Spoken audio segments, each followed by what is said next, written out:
आज जो औरंगजेब को महान बता रहे हैं और औरंगजेब को एक बहुत ही बढ़िया प्रशासक और शासक बता रहे हैं, कल वो बाबर, गौरी, गजनबी, मोहम्मद बिन कासिम, तैमूर, खिलजी, इन सबको भी महान बनाएंगे। और आप इन सबको महान सुनने के लिए तैयार हो जाएं।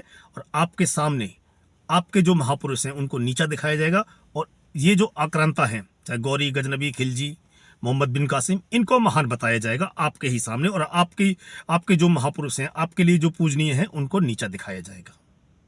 नमस्कार, मैं हूं अजय कुमार और आप देख रहे हैं मेरा यूट्यूब चैनल अजय हिंदुस्तानी। एक बार फिर आप सबका स्वागत है। चैनल पर अगर पहली बार आए हैं तो चैनल को सब्सक्राइब करें, बेल आइकन दबाएं, वीडियो को ज़्यादा से ज़्यादा लाइक और शेयर करें। जो नया विवाद हुआ है वो हुआ है समाजवादी पार्टी के नेता अबू आजमी की तरफ से। अबू आजमी महाराष्ट्र में समाजवादी पार्टी के विधायक हैं। उन्होंने एक ऐसा बयान दिया जिसमें उन्होंने कहा कि औरंगजेब क्रूर और अत्याचारी नहीं था, वो एक बहुत ही महान और एक बहुत ही बढ़िया शासक था और सब धर्मों के प्रति उसका व्यवहार एक जैसा था। ये इतिहास की किताबों के जो लिखा हुआ है उससे बिल्कुल उलट है। इतिहास की किताबों में तमाम ऐसी घटनाएं हैं जो औरंगजेब की क्रूरता और उसके अत्याचार से भरी हुई हैं। और मुगल साम्राज्य के जितने भी शासक हुए उनमें सबसे ज्यादा क्रूर और कट्टरपंथी और इस्लाम को बढ़ावा देने वाला अगर कोई शासक था तो वो था औरंगजेब। औरंगजेब के राज्य में कहा जाता है कि लगभग 45 लाख हिंदू और सिखों का कत्ल किया गया था।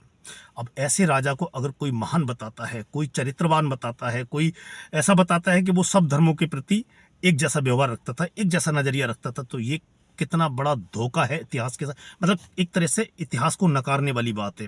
तमाम ऐसे किस्से हैं, गुरु गोविंद सिंह के 4 साहबजादों से लेकर छत्रपति संभाजी महाराज, ये तमाम ऐसी घटनाएं हैं जो बताती हैं कि औरंगजेब कितना क्रूर था। और उसकी एक ही शर्त होती थी कि आप इस्लाम कबूल कर लो। आप इस्लाम कबूल करोगे, आपकी ज़िंदगी और आपका जो सब कुछ है वो बख्श दिया जाएगा। उसका मकसद सिर्फ एक था, इस्लाम को बढ़ावा देना और किसी भी तरह तलवार के दम से, धमका के, डरा के या लालच दे के इस्लाम को बढ़ाना, फैलाना। उसका कोई और दूसरा मकसद नहीं था। आज जो लोग कह रहे हैं कि इस्लाम और उस समय इस्लाम का या हिंदू ये जो धर्म की राजनीति थी, ऐसा नहीं था, सिर्फ सत्ता के लिए लड़ाइयाँ हुई थी, तो मैं मानता हूं कि ये जो लोग ये बोल रहे हैं वो बिल्कुल सरासर झूठ बोल रहे हैं। गुरु गोविंद सिंह या उनके जो 4 साहिबजादे थे उनको कौन सी सत्ता चाहिए थी? हालांकि जो औरंगजेब का नवाब था उन्होंने उनको इस बात का ऑफर भी दिया था, पर उन्होंने उसको लात मार दी, उसको ठुकरा दी। तो ये कौन सा सत्ता के लिए लड़ाई थी? ये सिर्फ धर्म और देश के लिए लड़ाई थी। तो सबसे पहले बात हरियाणा की। हरियाणा में एक जगह है फरीदाबाद, जिला है फरीदाबाद। फरीदाबाद में एक गांव है तिलपत। सन 1669 में वहां पर जमींदार होते थे गोकुल जाट। उन्होंने औरंगजेब के खिलाफ विद्रोह कर दिया था सन 1669 में। और जो जजिया टैक्स और जो तमाम तरह के टैक्स गैर मुस्लिम व्यापारियों पर और जमींदारों पर औरंगजेब ने लगाया था, उसके खिलाफ वो विद्रोह किया गया था। औरंगजेब को यह बात बड़ी नागवार गुजरी और उसने तिलपत पर हमला करने का आदेश दे दिया। बाद में यह हुआ कि तिलपत पर हमला हुआ और गोकुल जाट को बंदी बना लिया जाता है, यानी कि गिरफ्तार कर लिया जाता है। उनको ले जाकर आगरा में जो औरंगजेब था उसकी वहां पर पेश किया जाता है। तो एक चबूतरे पे खड़ा किया जाता है बंदी बनाए हुए गोकुल जाट को। गोकुल जाट के पैरों में बेड़ी, हाथों में हथकड़ी डाल के वहां पर पेश किया जाता है एक चबूतरे पर। तो औरंगजेब गोकुल जाट को ऑफर देते हैं कि आप इस्लाम कबूल कर लो, आपकी जिम्मेदारी और आपकी जान दोनों बख्श दी जाएगी, यानी कि आपकी जिंदगी और जिम्मेदारी दोनों बख्श देंगे।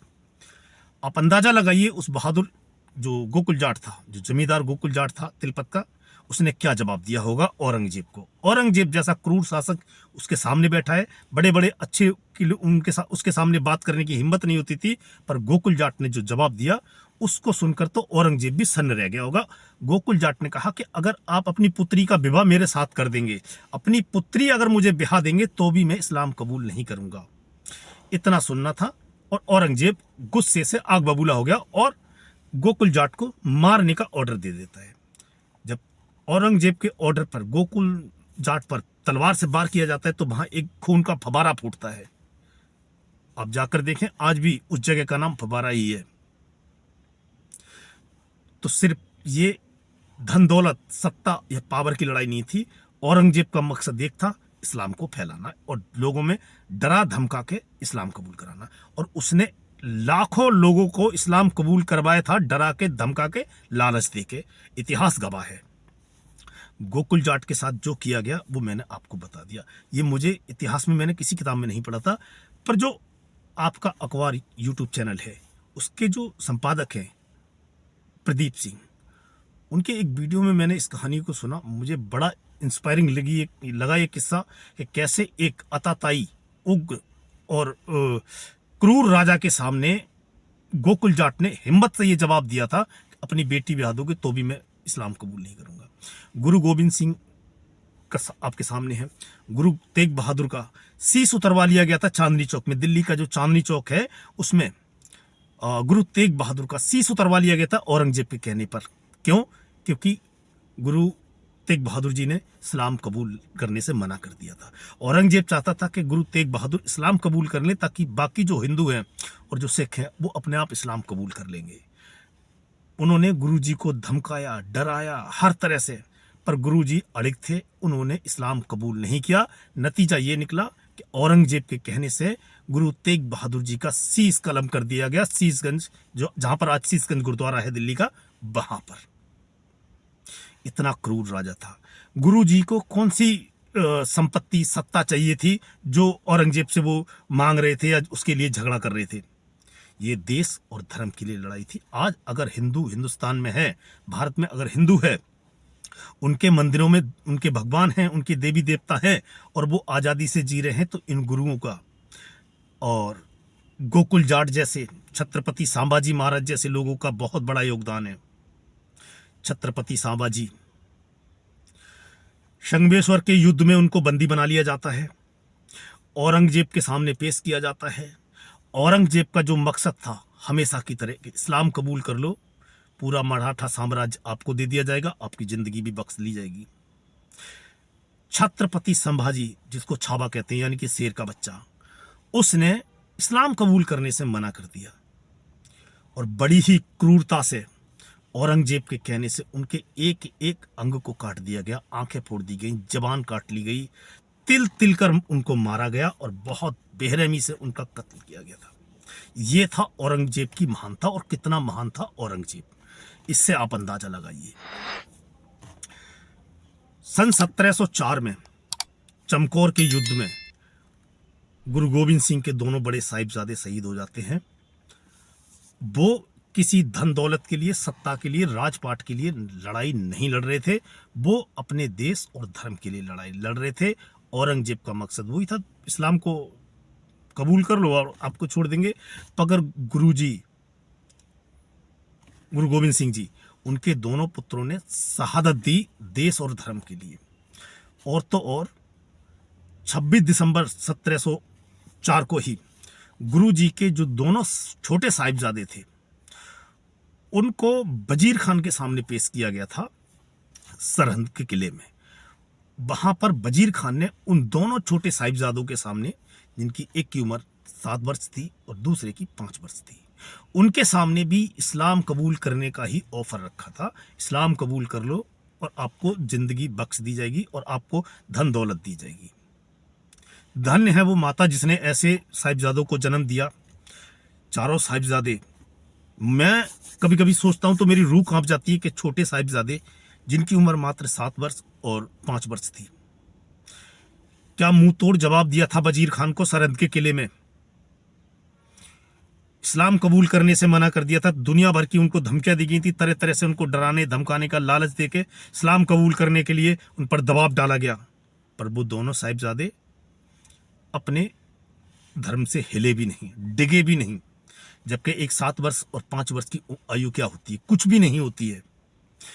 औरंगजेब के कहने से उसका जो वजीर था, जो था नवाब वजीर खान, उसने उन दोनों साहिबजादों को जिंदा दीवार में चिनवा दिया था। ये था औरंगजेब, ये थी महानता उसकी।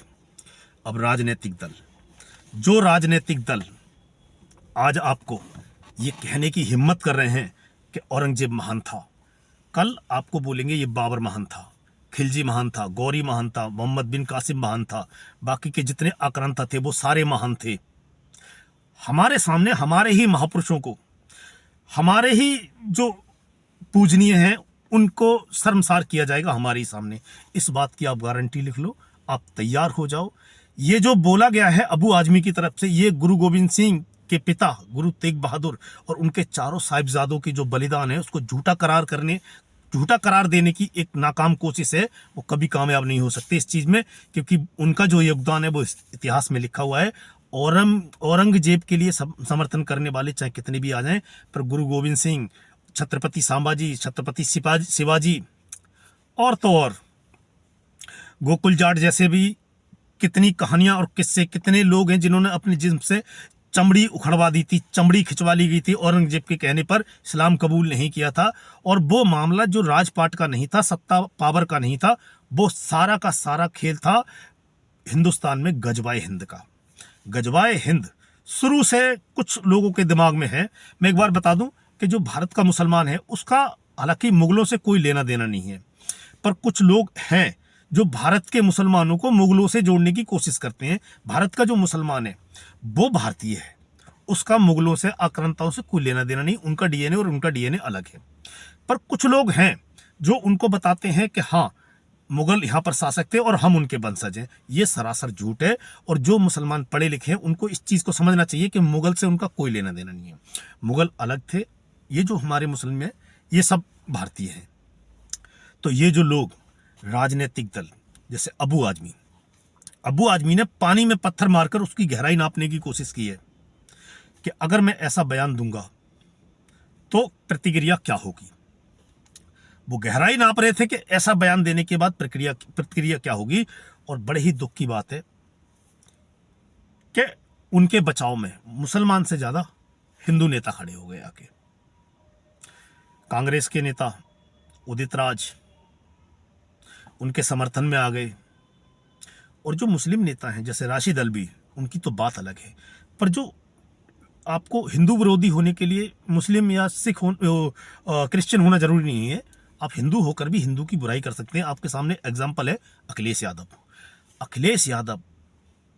कोई मौका ऐसा नहीं छोड़ते जहां पर उन्होंने सनातन पर उंगली ना उठाई हो और सनातन की संस्कृति, सनातन की जो धरोहर है उस पर उंगली ना उठाई हो। और अखिलेश यादव को सपोर्ट करने वाले लोग, अखिलेश यादव ने अबू आजमी पर कार्रवाई करने की बात तो दूर, बल्कि उनका समर्थन किया। जब योगी आदित्यनाथ, उत्तर प्रदेश के मुख्यमंत्री योगी आदित्यनाथ ने बोला था कि अबू आजमी को यूपी भेज दो, हम उसका इलाज कर देंगे, अखिलेश यादव ने योगी आदित्यनाथ पर तंज कसते हुए कहा कि जो खुद बीमार है वो दूसरों का इलाज क्या करेंगे। अखिलेश यादव को जो लगता है कि जो 2012 वाली या 2010 वाली या 2007 से पहले वाली जब समाजवादी की सरकार थी उत्तर प्रदेश में, उनको लगता है कि दुनियादारी अभी भी उसी लेवल पर चल रही है और वो जो बोलेंगे लोग उसका समर्थन करेंगे। पर अखिलेश यादव को ये समझना चाहिए, उसके बाद से गंगा और जमुना में तमाम पानी बह चुका है, लोग बदल चुके हैं। आज ग्लोबल वर्ल्ड है, सब जानकारी एक मुट्ठी में है, सब कुछ पता है लोगों को, आप लोगों को बरगला नहीं सकते। तो अबू आजमी, अखिलेश यादव, इन ऐसे ही और नेता, चाहे कांग्रेस पार्टी के नेता हैं या और किसी पार्टी के नेता हैं, मुस्लिम नेता अबू आजमी का बचाव कर रहे हैं, औरंगजेब के फेवर में बयान दे रहे हैं। और जो अपने आप को हिंदू बोलते हैं, सनातनी बोलते हैं, बड़े बड़े लंबे चौड़े दावे करते हैं, वो सारे के सारे चुप हैं। यानी कि हमारे ऐसे जैसे हमारे दिल्ली वाले सर जी, वो भी चुप हैं। हालांकि वो साधना करने पंजाब में गए हैं, पर अभी तक वो चुप हैं, उनकी पार्टी भी चुप है, क्योंकि वो छदम हिंदू हैं। वो राजनीतिक तौर पर हिंदू हैं, जब उनको वोट चाहिए होते हैं वो हिंदू बन जाते हैं। या जो आरजेडी है बिहार की, लालू प्रसाद यादव की पार्टी, वो भी वोट लेने होते हैं तब बन जाती है। किसी ने इस पर आवाज़ नहीं उठाई है सिवाय भारतीय जनता पार्टी के। भारतीय जनता पार्टी और उसके नेता ही इसका विरोध कर रहे हैं। अब जो सनातनी है, जो हिंदू है, जो हिंदू वोटर है, उसको ये समझना चाहिए कि आपके साथ कौन खड़ा है और आपके साथ कौन नहीं खड़ा है। नहीं तो आने वाले समय में मैं फिर कह रहा हूँ, बाबर, खिलजी, तैमूर, मोहम्मद बिन कासिम, गौरी, गजनबी, अलाउद्दीन खिलजी, इन सबको महान सुनने के लिए तैयार हो जाओ और आपके इतिहास को एक दिन मिटा दिया जाएगा। और ये जो आक्रांता थे, ये जो लुटेरे थे, जो बाहर से आए थे हमको लूटने के लिए, उनको महान बताया जाएगा। और जिसको भी मेरे इस वीडियो में कुछ भी बुराई लगी हो, वो जाकर पाकिस्तान के एक बहुत बड़े जर्नलिस्ट हैं, साजिद तरार। साजिद तरार को यूट्यूब पर या कहीं भी जाकर मीडिया में सर्च करें और उनसे उनके वीडियो देखें और समझे कि ये जो आक्रांता थे, इन्होंने सिर्फ हिंदुओं को नहीं, जो आज मुस्लिम बने बैठे हैं उन पर भी बहुत सारे अत्याचार किए थे, ये किसी के नहीं थे।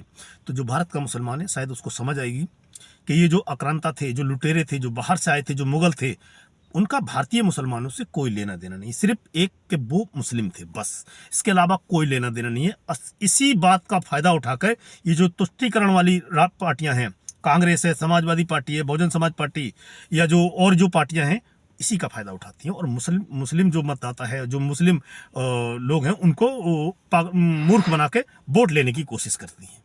यही इनका राजनीतिक फंडा है और इनका कोई लेना देना नहीं। आज के वीडियो में इतना ही, मिलते हैं आपसे अगले वीडियो में, तब तक के लिए जय हिंद, जय भारत।